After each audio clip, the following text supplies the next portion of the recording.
सीताराम। आप सभी को आज हम लोग पढ़ने वाले हैं हिंदी व्याकरण। हिंदी व्याकरण पढ़ने वाले हैं वर्णों का उच्चारण स्थान, मीन्स कौन सा वर्ण मुंह के किस भाग से बोला जाता है। वर्णों का उच्चारण स्थान, वर्णों का उच्चारण स्थान, वर्णों का उच्चारण स्थान, वर्णों का उच्चारण स्थान। तो सबसे पहले जानेंगे कि वर्णों का उच्चारण स्थान। तो कोई भी वर्ण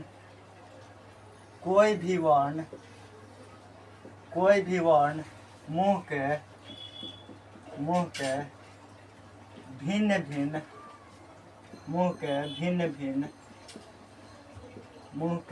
भिन्न भागों से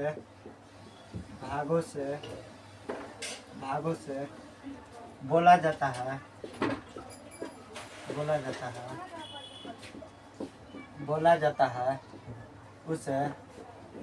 उसे वर्णों का उच्चारण स्थान कहते हैं। वर्णों का उच्चारण स्थान कहते हैं। वर्णों का उच्चारण स्थान। तो कोई भी वर्ण मुंह के भिन्न भागों से बोला जाता है उसे वर्णों का उच्चारण स्थान कहते हैं। जैसे कंठ से कौन कौन वर्ण बोला जाता है? कंठ से तो कवर्ग बोला जाता है, मीन्स क ख घ कवर्ग बोला जाता है। जैसे क ख ग घ अम, ये जो है कवर्ग जो बोला जाता है कंठ से। अ बोला जाता है अ, फिर आ बोला जाता है, फिर ह बोला जाता है, फिर अनुदी सब बोला जाता है। ये जो है कंठ से। तालु से कौन कौन बोला जाता है? तालु से तो चवर्ग बोला जाता है, चवर्ग जैसे च छ ज झ य, ये जो है चवर्ग। ये जो बोला जाता है तालु से। और कौन कौन सा वर्ण है? तो हर्षई हो गया, हर्षई, दीर्घई हो गया, दीर्घई, और यह हो गया यह, और फिर तालव्य यह हो गया। ये जो है तालु से बोला जाता है। मूर्धन से कौन कौन सा बोला जाता है? मूर्धन से तो ये हो जाएगा टवर्ग बोला जाता है मूर्धा से। जैसे ट ठ ड ढ अ। ये जो है मूर्धा से बोला जाता है। री हो जाएगा, री एक हो गया। तालाब से हो जाएगा, ये हो जाएगा तालाब से। ये जो है मूर्धा तालु से बोला जाता है। री हो गया, र हो जाएगा मूर्धन्य से। ये जो है मूर्धा से बोला जाता है। दंत से बोला जाता है तवर्ग, जैसे त थ द ध न। ये जो है दंत से बोला जाता है। तवर्ग दंत स हो जाएगा, दंत स, और ये जो हो जाएगा ल हो जाएगा। ओष्ठ से कौन सा वर्ण बोला जाता है? ओष्ठ तो पवर्ग बोला जाता है, पवर्ग ओष्ठ से। पवर्ग जैसे प फ ब भ म, ये जो है ओष्ठ से बोला जाता है। ओष्ठ से हर्षव हो जाएगा, हर्षव दीर्घ हो जाएगा। ये जो है ओष्ठ से बोला जाता है। कंठ तालव्य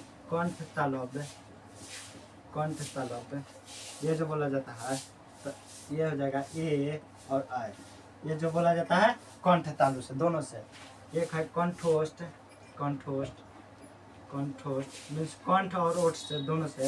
ये जो हो जाएगा कंठोष्ठ। ओ हो जाएगा ओ हो जाएगा। ये जो हो जाएगा कंठ से और ओठ से, दोनों से बोला जाता है। और एक हो जाएगा, एक है दंतोष्ठ मीन्स दांत से और ओठ से, दोनों से मिलाकर कौन सा वर्ण उच्चारित होता है?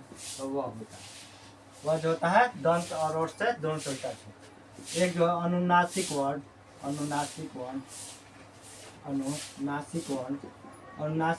जो है, अनुनासिक वर्ण कौन कौन है? लास्ट वाला जो अक्षर है क के अंग हो जाएगा, अंग, एक अंग हो गया। फिर ये जो है य हो जाएगा, य, एक हो न हो गया, अड़ा हो गया, अड़ा, न हो गया और एक म हो गया।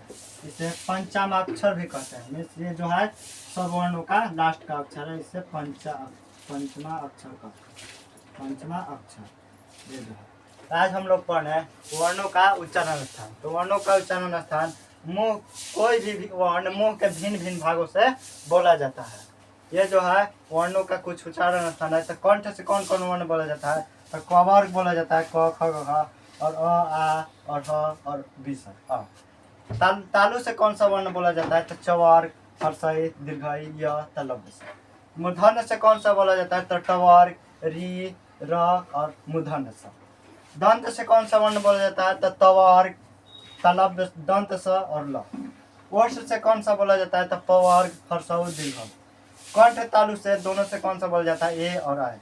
कंठ और ओष्ठ से कौन सा वर्ण बोला जाता है? तो ओ और अ। और दंत ओष्ठ दोनों से बोला जाता है व। और अनुनासिक वर्ण जो है लास्ट का जो है अक्षर सबका वर्गीय व्यंजन का वो जो लास्ट का अक्षर है पंचमा अक्षर भी कहते हैं। तो सीताराम, आप सभी को आगे हम लोग पढ़ेंगे संधि।